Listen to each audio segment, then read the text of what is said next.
Suami pergi dinas, ibu mertua menyuruhku tidur di paviliun tua yang terbengkalai.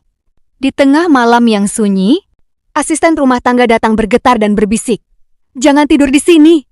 Lari sekarang." Tapi terlambat, karena aku telanjur mendengar rahasia paling mengerikan di balik megahnya rumah ini. Di depan para tamu yang datang berkunjung, Ibu Retno selalu menampilkan sisi terbaiknya sebagai nyonya rumah yang anggun dan penyayang. Beliau akan menggenggam tanganku erat-erat, tersenyum ramah, dan memuji di hadapan semua orang betapa beruntungnya keluarganya memiliki menantu yang penurut sepertiku. Namun, begitu pintu gerbang tertutup dan para tamu berlalu meninggalkannya, kehangatan itu lenyap seketika, bagai embun yang menguap di sengat matahari. Genggaman tangannya terlepas, digantikan oleh tatapan tajam dan suara dingin yang langsung menguliti setiap gerak-gerikku. Mulai dari cara aku meletakkan piring, menata letak sendok di meja makan, hingga takaran bumbu dapur yang dinilai tidak pernah pas di lidahnya. Awalnya, aku berusaha menepis segala keganjilan itu dengan pikiran positif. Aku selalu mencoba bersabar, meyakinkan diri sendiri bahwa semua perlakuan keras ini hanyalah bentuk penyesuaian diri yang wajar di lingkungan keluarga terpandang yang belum aku kenal betul. Setiap kali garam dalam sayur terlalu asin, keesokan harinya aku menguranginya. Setiap kali tataan meja dinilai miring, aku berusaha merapikannya hingga sempurna. Sayangnya, anehnya, setiap kali aku berhasil memperbaiki satu hal, Ibu Retno selalu berhasil menemukan celah dan kesalahan lain untuk dipersoalkan. Tekanan itu tidak hanya berhenti di urusan dapur rumah tangga. Setiap kali aku meminta izin untuk sekadar pulang ke rumah, ibuku di luar kota untuk mengobati rindu, Ibu Retno selalu menyambutnya dengan desahan napas panjang yang syarat akan sindiran. Beliau sering berkata bahwa seorang istri yang tahu diri tidak akan membiarkan hatinya terus tertambat di rumah orang tua. Seolah-olah kehadiranku di rumah ini adalah sebuah pengabdian mutlak yang tidak boleh dibagi. Ketika aku merasa lelah dan mencoba mengadu kepada suamiku, Arga, ia hanya memeluk bahuku dengan lesu dan meminta agar aku terus mengalah demi menjaga kedamaian rumah tangga kami. Namun, seiring berjalannya waktu, aku mulai menyadari sebuah kenyataan yang pahit. Ada orang-orang yang ketika melihat kita terus mengalah, mereka justru menganggap kita tidak punya tulang punggung. Teguran-teguran kecil dan aturan-aturan tak kasat mata itu ternyata bukanlah sekadar didikan biasa, melainkan sebuah persiapan sunyi untuk sesuatu yang jauh lebih mengerikan yang disembunyikan di balik dinding-dinding megah rumah ini. Hari-hari di rumah itu semakin terasa seperti berjalan di atas pecahan kaca. Puncaknya terjadi ketika Arga harus pergi keluar kota untuk urusan dinas selama beberapa hari. Sebelum keberangkatannya, aku berniat merapikan pakaianku untuk memanfaatkan waktu luang berkunjung ke rumah ibuku. Namun, begitu rencana itu terdengar oleh Ibu Retno, reaksi penolakan langsung ditunjukkan dengan raut wajah yang tidak bersahabat.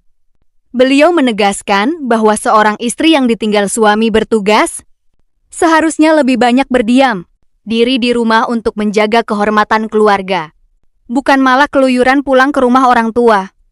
Arga sendiri tidak bisa berbuat banyak selain melemparkan pandangan bersalah sebelum akhirnya menarik kopernya keluar rumah, meninggalkan aku seorang diri di bawah pengawasan ketat ibu mertuaku.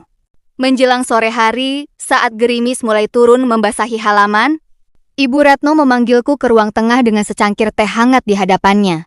Tanpa basa-basi, beliau memberikan sebuah perintah yang membuat darahku mendadak berdesir dingin. Ibu Retno menyuruhku untuk mengemas barang-barangku malam itu juga dan pindah tidur di paviliun tua yang terletak di ujung belakang taman, di balik rimbunnya rumpun bambu dan pohon Kamboja. Aku tertegun, mengira aku salah dengar. Bangunan itu adalah gudang terbengkalai yang sudah lama tidak dihuni. Lembab, penuh debu, dan berbau apak yang menyengat. Ketika aku mencoba menolak secara baik-baik dan beralasan ingin tidur di sofa, ruang tamu saja, tatapan mata Ibu Retno berubah menjadi tajam menusuk. Beliau menolak mentah-mentah. Penolakanku dengan nada suara yang tidak membukakan ruang bantahan. Di ambang keputusasaan, Mataku sempat beradu pandang dengan Biminah, asisten rumah tangga yang berdiri gemetar di dekat pintu dapur, sembari memegang lap meja. Bibir Biminah tampak bergetar hebat, seolah ingin meneriakkan sebuah peringatan keras. Namun ia langsung menunduk ketakutan dan memilih diam. Malam itu, di bawah temaram lampu, taman yang redup dan deru, angin malam yang mulai menusuk tulang. Aku terpaksa melangkah membawa tasku menuju paviliun tua itu, tanpa menyadari bahwa aku baru saja memasuki perangkap paling gelap dari rahasia keluarga Wijaya. Langkah kakiku terasa sangat berat saat mendekati bangunan paviliun tua di ujung belakang taman. Di kedua sisi jalan setapak, rumpun pisang dan pohon Kamboja merunduk dalam kegelapan, menciptakan bayangan-bayangan panjang yang menyeramkan di bawah rintik gerimis. Bau apek dan lembab langsung menusuk hidung. Begitu aku berada di depan pintu, kayunya yang lapuk. Dengan tangan bergetar, aku membuka gembok besar berkarat yang mengunci tempat itu. Pintu berderit panjang, mengeluarkan suara nyaring yang terdengar seperti erangan berat di tengah kesunyian malam. Begitu lampu menyala, pemandangan di dalam membuat bulu kuduku berdiri. Ruangan tersebut dipenuhi debu tebal, jaring laba-laba di setiap sudutnya, dan bau tanah basah yang pekat. Tidak ada tempat tidur yang layak. Hanya sebuah ranjang besi berkarat dengan kasur tipis yang sudah menguning. Aku merapikan barang seadanya, berusaha meyakinkan diri bahwa aku hanya perlu bertahan selama beberapa hari hingga Arga pulang. Namun, rasa lelahku seketika menguap ketika tengah malam tiba.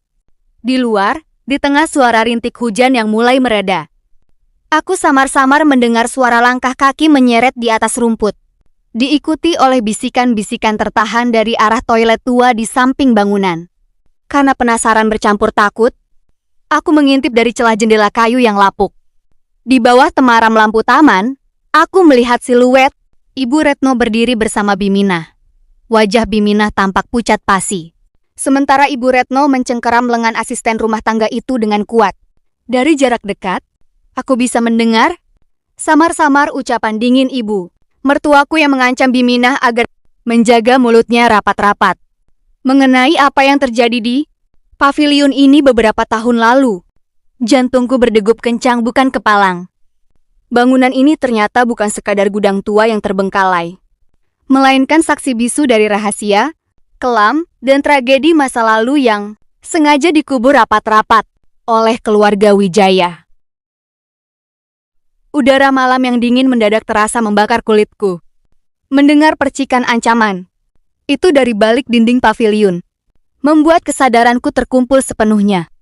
Aku sedang dikurung di tempat di mana kejahatan masa lalu disembunyikan. Keesokan paginya, matahari pagi gagal menembus pekatnya rasa curiga di dalam rumah utama. Saat aku melangkah keluar dari paviliun dengan mata panda dan tubuh lemas, Ibu Retno sudah duduk di meja makan seolah tidak terjadi apa-apa. Beliau menatapku dengan senyum tipis yang penuh dengan sindiran beracun. Bertanya apakah aku tidur dengan nyenyak di tempat istimewa yang telah disiapkannya. Aku memilih diam, menahan gemetar di tangan sambil mengepalkan jemari erat-erat di bawah meja. Aku tahu, jika aku menunjukkan rasa takut, mereka akan semakin menginjakku. Hari itu, saat rumah sedang sepi dan Ibu Retno pergi keluar untuk kegiatan sosialnya, aku memanfaatkan kesempatan emas untuk mencari celah. Aku menyelinap ke area dapur dan menemui Biminah yang sedang mencuci piring dengan tangan gemetar hebat. Dengan suara berbisik dan air mata yang hampir tumpah, aku mendesak Biminah untuk memberitahuku apa yang sebenarnya terjadi di paviliun tua itu bertahun-tahun lalu. Awalnya Biminah menolak keras karena ketakutan yang luar biasa pada ancaman nyawa. Namun, setelah aku meyakinkannya bahwa kami harus keluar dari cengkeraman wanita iblis itu bersama-sama, pertahanan Biminah akhirnya runtuh.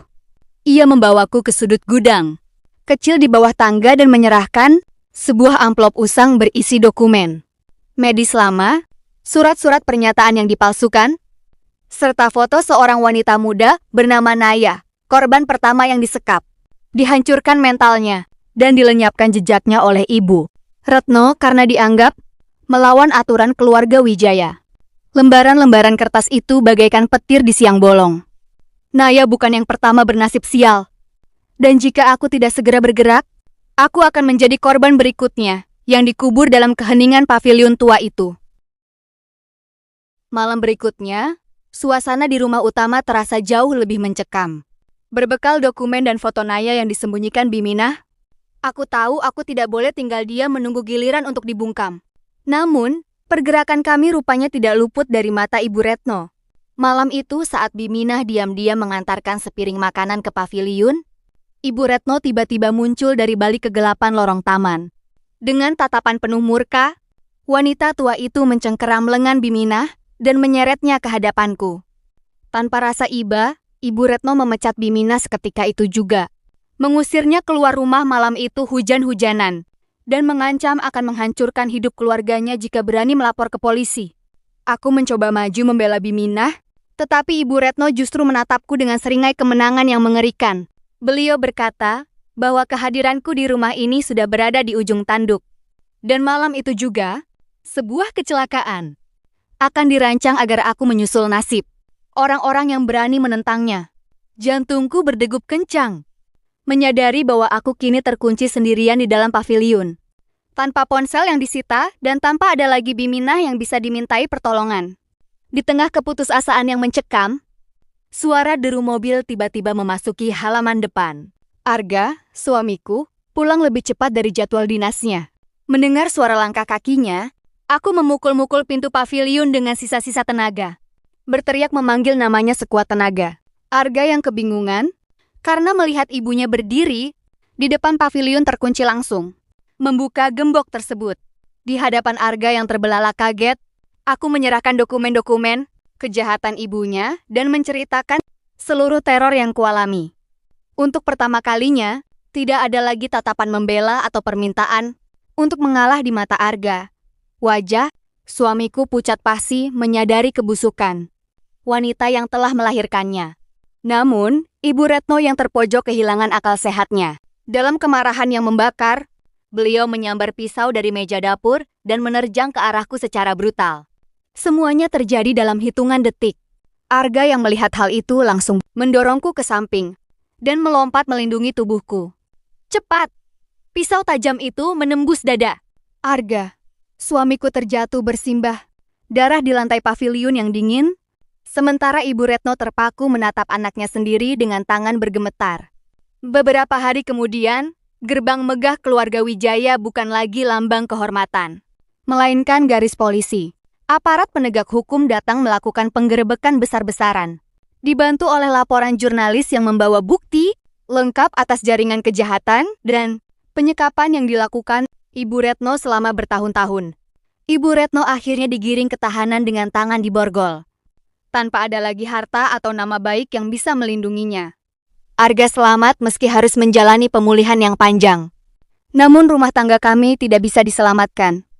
Ia harus menanggung akibat dari pilihannya, yang terlalu lama memilih bungkam di atas penderitaan orang lain. Aku melangkah keluar dari gerbang besi itu untuk terakhir kalinya, membawa serta kebebasanku. Aku belajar dengan cara yang paling menyakitkan. Sabar pada tempatnya adalah kebaikan. Tetapi sabar pada orang yang salah adalah menyerahkan diri pada kejahatan. Dan sebuah rumah yang merawat kebusukan di fondasinya tidak pernah layak untuk dipertahankan.